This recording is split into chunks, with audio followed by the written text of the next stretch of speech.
Today I'm going to show you how to draw a portrait with the correct facial proportions.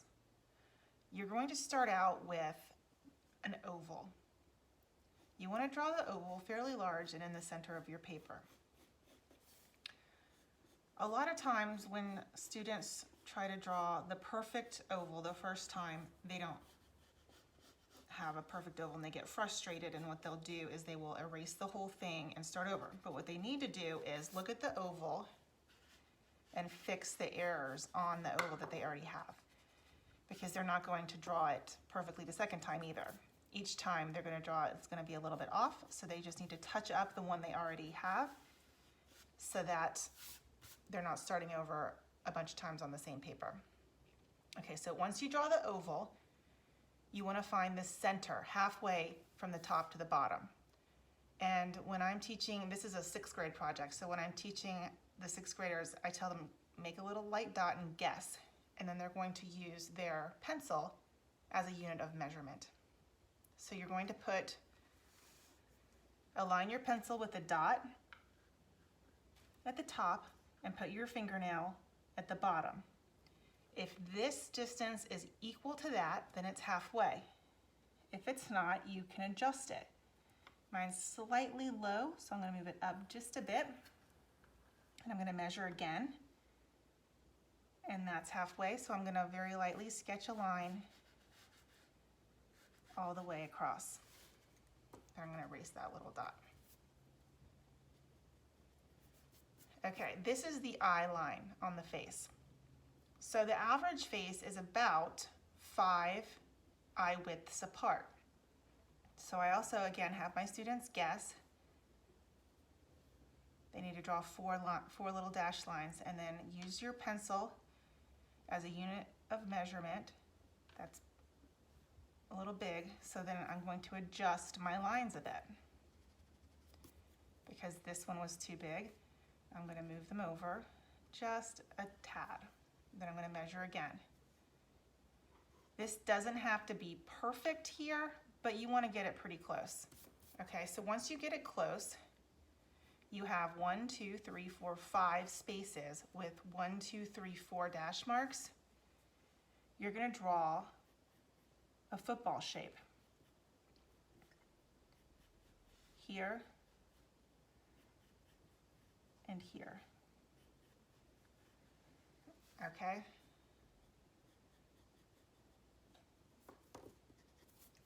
And when I do this with 6th graders, I have them do self-portraits. So at the end, I have them look in mirrors and look at themselves and try to make this general face look like their face. But for this purpose, we're just going to draw portraits. Okay, so now I'm going to draw another dash line between the eye line and the chin and try to make it halfway. So I'm going to measure again. It's a little low. I'm going to measure again. Now the nose, this is where kids get really confused, is the wide part at the bottom of the nose is the same distance as the inside of the eye line. I have a trick that I teach my kids to draw a good nose. Draw parentheses like this. Draw a flattened out U in the middle, and then draw 2 little circles on the edge. And you can erase your guidelines as you go or at the end. It's up to you. So if I want to erase my guidelines now, I can. So you can see how that's a really simple nose. And then the nose would get narrower as it comes up here. Okay, so the next measurement I show them is the lips. Halfway between here and here, just about. Sometimes it's a little higher. And then I always tell them make it turn up a little bit at the end so it's not like a frowny face. But before you do that, you have to draw on the iris and the pupil. The iris has to cover the whole eye. You shouldn't be able to see the white at the top or bottom of the eye. So the mouth aligns with the center of the eye. So I'm going to draw my mouth line. I tell them align the center with the center of the nose and draw a flattened out V, and then you have a nice mouth.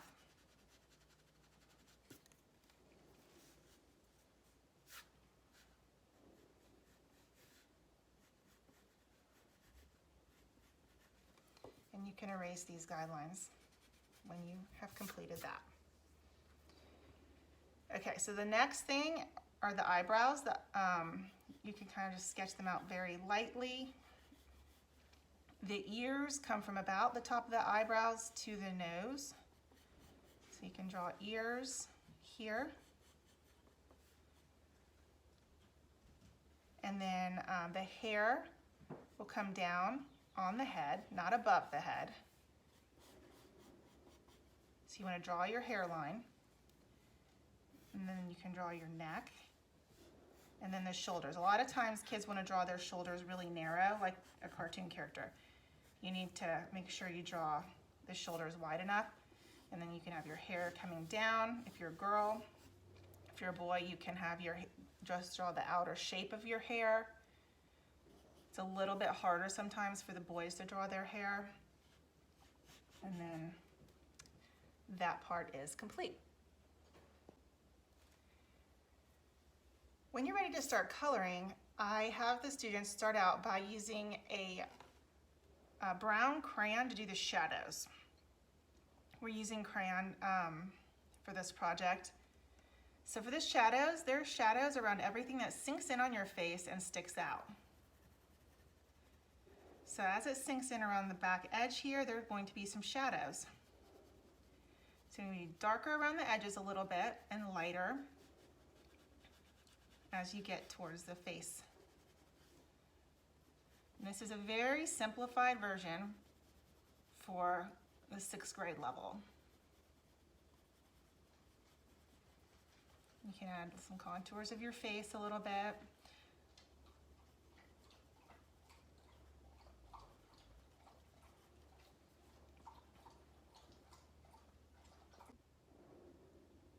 Once you have all the shading done so that you can see how the nose pops out and the eyes sink in and all the contours are on the face, you want to take a skin tone color, the closest you can get to your skin. If you have a darker skin, I would recommend doing the brown lightly all over and then doing the lighter skin tone color and blending them together.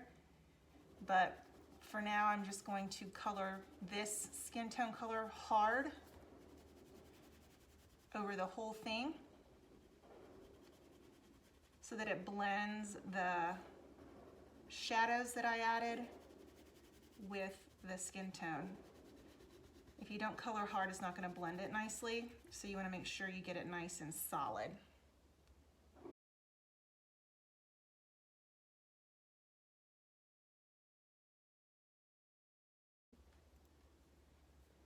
Okay, now for the lips, I have the brown line drawn in the center, but I'm going to take a dark pinky purple color and color lightly over the lips, and then take the skin tone and then color back over that so it doesn't look like a lipstick but more like a natural lip color. For the eyes, I'll color the whites of the eyes white, and it'll blend a little bit with some of the other crayon. You can color blue, brown, green, any natural eye color. I always like to blend two colors for the eyes so that it gives it a little bit more depth. And we are working with crayons here, so you are limited in the colors that you have available to you. And then I do a black pupil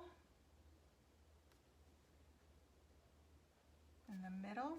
And then if you can kind of get a little bit of the white to stick on the eye, that's good. For the hair, The kids struggle with the hair, but I always tell them just color the hair in the direction that the hair is going. As long as you do that, and as long as you layer in a few colors, I'm going to use black and brown. Layering in the colors really helps. So for the eyebrows, also for the eyelashes, sometimes I outline the eyes just a bit with the black to add a little bit more pop to them. You can add teeny tiny little eyelashes if you want to.